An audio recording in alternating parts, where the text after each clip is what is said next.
के सो गए अरे रे वाला बहन के सो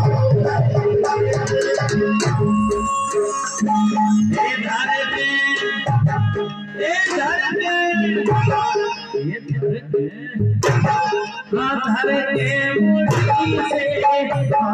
वाला बहन के सो गए अरे रे वाला बहन के सो गए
जिसको